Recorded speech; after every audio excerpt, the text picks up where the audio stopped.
Chapter 29. Amelia becomes peremptory. "Madam, I hope I see you satisfied." This was Mr. Gryce's greeting as he entered my parlor on that memorable morning. "Satisfied?" I repeated, rising and facing him with what he afterwards described as a stony glare. "Pardon me. I suppose you would have been still more satisfied if we had waited for you to point out the guilty man to us. But you must make some allowances for professional egotism, Miss Butterworth. We really could not allow you to take the initiatory step in a matter of such importance." "Oh," was my sole response, but he has since told me that there was a great deal in that "oh," so much that even he was startled by it. "You set today for a talk with me," he went on, "probably relying upon what you intended to assure yourself of yesterday. But our discovery at the same time as yourself of the rings in Mr. Van Burnham's office need not interfere with your giving us your full confidence. The work you have done has been excellent, and we are disposed to give you considerable credit for it." "Indeed?" I had no choice but to thus indulge in ejaculations. The communication he had just made was so startling, and his assumption of my complete understanding of and participation in the discovery he professed to have made so puzzling, that I dared not venture beyond these simple exclamations, lest he should see the state of mind into which he had thrown me, and shut up like an oyster. "We have kept counsel over what we have found," the wary old detective continued, with a smile, which I wish I could imitate, but which unhappily belongs to him alone. "I hope that you, or your maid, I should say, have been equally discreet." "My maid?" "I see you are touched, but women find it so hard to keep a secret.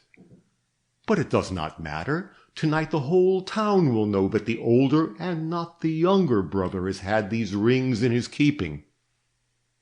"It will be nuts for the papers," I commented. Then, making an effort, I remarked, "You are a most judicious man, Mr. Gryce, and must have other reasons than the discovery of these rings for your threatened arrest of a man of such excellent repute as Silas Van Burnham's eldest son." "I should like to hear them, Mr. Gryce. I should like to hear them very much." My attempt to seem at ease under these embarrassing conditions must have given a certain sharpness to my tone, for instead of replying, he remarked, with well-simulated concern and a fatherly humoring of my folly peculiarly exasperating to one of my temperament, "You are displeased, Miss Butterworth, because we did not let you find the rings." "Perhaps, but we were engaged in an open field. I could not expect the police to stand aside for me." "Exactly, especially when you have the secret satisfaction of having put the police on the track of these jewels." "How?" "We were simply fortunate in laying our hands on them first. You, or your maid rather, showed us where to look for them." Lena again. I was so dumbfounded by this last assertion I did not attempt to reply. Fortunately, he misinterpreted my silence and the stony glare with which it was accompanied. "I know that it must seem to you altogether too bad to be tripped up at the moment of your anticipated triumph. But if apologies will suffice to express our sense of presumption, then I pray you to accept them, Miss Butterworth, both on my own part and on that of the superintendent of police." I did not understand in the least what he was talking about, but I recognized the sarcasm of his final expression, and had spirit enough to reply, "The subject is too important for any more nonsense. Whereabouts in Franklin Van Burnham's desk were these rings found, and how do you know that his brother did not put them there?" "Your ignorance is refreshing, Miss Butterworth.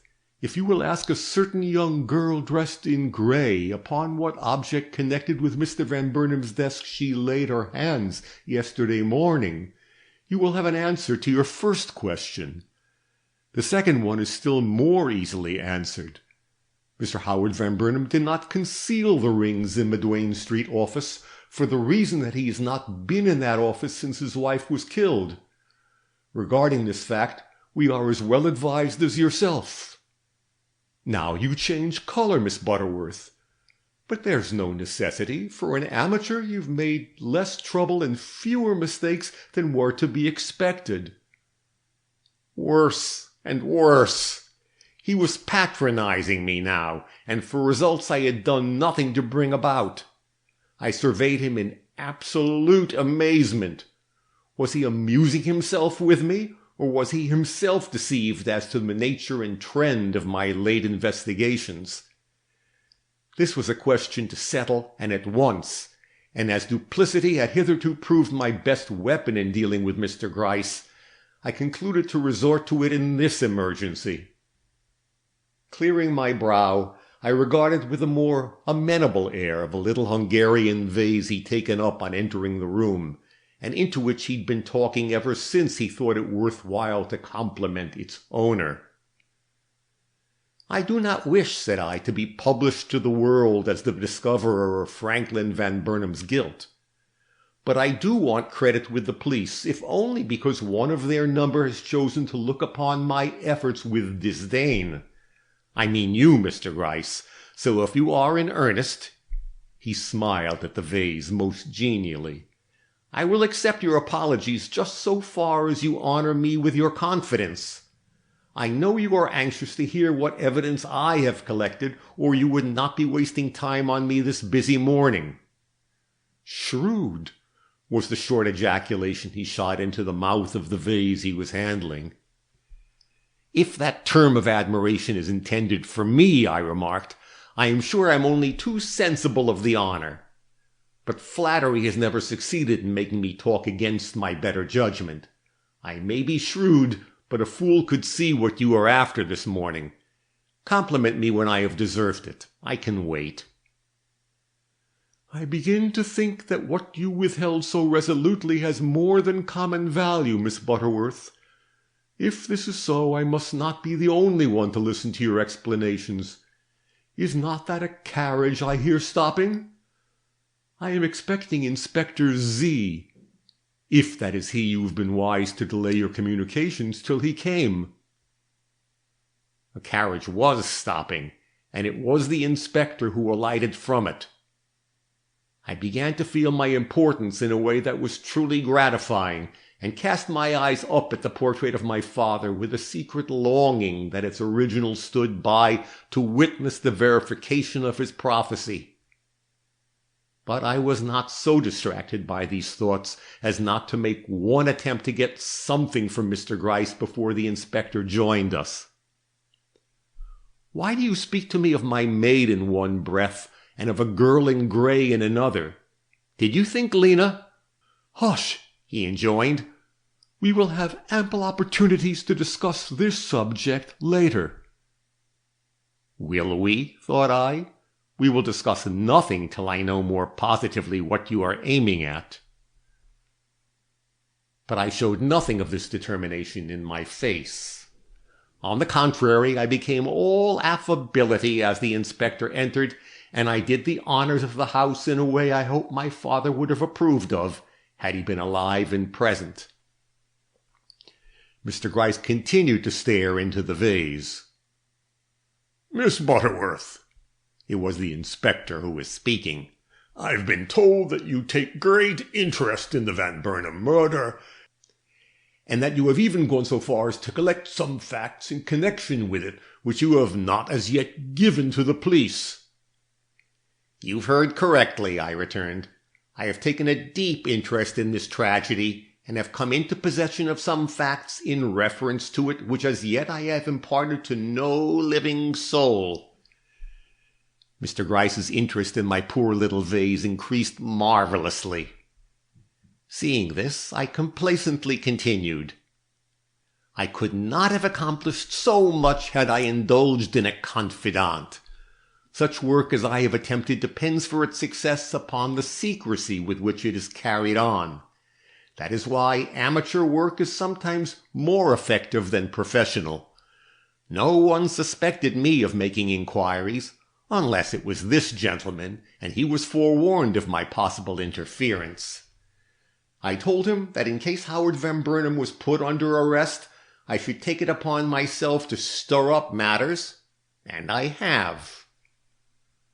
Then you do not believe in Mr. Van Burnham's guilt? Not even in his complicity, I suppose? Ventured the inspector. I do not know anything about his complicity, but I do not believe the stroke given to his wife came from his hand. I see. You believe it is the work of his brother. I stole a look at Mr. Gryce before replying. He had turned the vase upside down and was intently studying its label, but he could not conceal his expectation of an affirmative answer. Greatly relieved, I immediately took the position I had resolved upon, and calmly but vigorously observed, "What I believe, and what I have learned in support of my belief, will sound as well in your ears 10 minutes hence as now. Before I give you the result of such inquiries as I have been enabled to make, I require to know what evidence you have yourself collected against the gentleman you've just named, and in what respect it is as criminating as that against his brother." Is not that peremptory, Miss Butterworth? And do you think us called upon to part with all or any of the secrets of our office? We have informed you that we have new and startling evidence against the older brother. Should not that be sufficient for you? Perhaps so, if I were an assistant of yours, or even in your employ. But I am neither. I stand alone, and although I am a woman and unused to this business, I have earned, as I think you will acknowledge later, the right to some consideration on your part. I cannot present the facts I have to relate in a proper manner till I know just how the case stands. It is not curiosity that troubles Miss Butterworth. Madam, I said it was not curiosity, but a laudable desire to have the whole matter arranged with precision, now dropped in his driest tones from the detective's lips. Mr. Gryce has a most excellent understanding of my character, I gravely observed. The inspector looked nonplussed. He glanced at Mr. Gryce, and he glanced at me, but the smile of the former was inscrutable, and my expression, if I showed any, must have betrayed but little relenting. If called as a witness, Miss Butterworth, this was how he sought to manage me, you will have no choice in the matter. You will be compelled to speak or show contempt of court.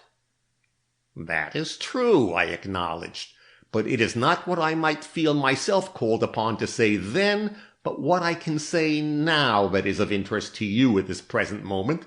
So be generous, gentlemen, and satisfy my curiosity, for such Mr. Gryce considers it, in spite of his assertions to the contrary. Will it not all come out in the papers a few hours hence, and have I not earned as much at your hands as the reporters? The reporters are our bane. Do not liken yourself to the reporters. Yet they sometimes give you a valuable clue. Mr. Gryce looked as if he would like to disclaim this, but he was a judicious soul, and merely gave a twist to the vase which I thought would cost me that small article of virtu. "Shall we humor Miss Butterworth?" asked the inspector. "We will do better," answered Mr. Gryce, setting the vase down with a precision that made me jump, for I am a worshipper of bric-a-brac, and prize the few articles I own, possibly beyond their real value. "We will treat her as a coadjutor, which, by the way, she says she is not, and by the trust we place in her, secure that discretionary use of our confidence which she shows with so much spirit in regard to her own." "Begin, then," said I. "I will," said he, "but first allow me to acknowledge that you are the person who first put us on the track of Franklin Van Burnham." This ends chapter 29.